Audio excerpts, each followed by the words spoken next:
already জানিলে সংখ্যাটো চিনি পালে যে এক মানে কি এক মানে কি এটা থাকিলে এক হয় দুটা থাকিলে দুই হয় সেইটো জানিলে তাৰপিছত তেওঁলোকক আমি কি ক'ম ইয়াৰ পৰা ধৰক আমি এটা মেথছ দি দিলোঁ যে 4+3 যোগ কৰিব দিলোঁ তেওঁলোকক এইখন আমি চাফল কৰি দিলোঁ ইয়াৰ পৰা 4টো উলিয়াব দিলোঁ মানে আমি পূৰ্ব জ্ঞানৰ ধাৰণাটো তেনেকৈ পাই যাওঁ 4টো উলিয়ালে 4টো ইয়াত দিব দিলোঁ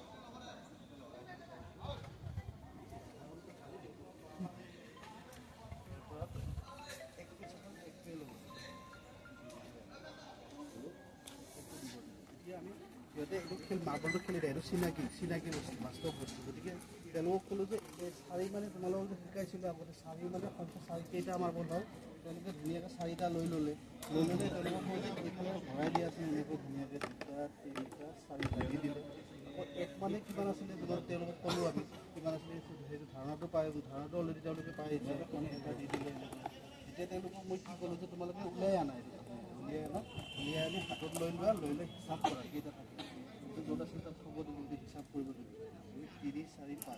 5টা পালে এতিয়া তেওঁলোকক ইয়াৰ পৰা চাফল কৰা ইয়াৰ পৰা আকৌ 5টো বিচাৰিব 5টো বিচাৰি হ'লে কাৰ্ডখন বিচাৰি ইয়াত ধুনীয়াকৈ লগাই দিয়ে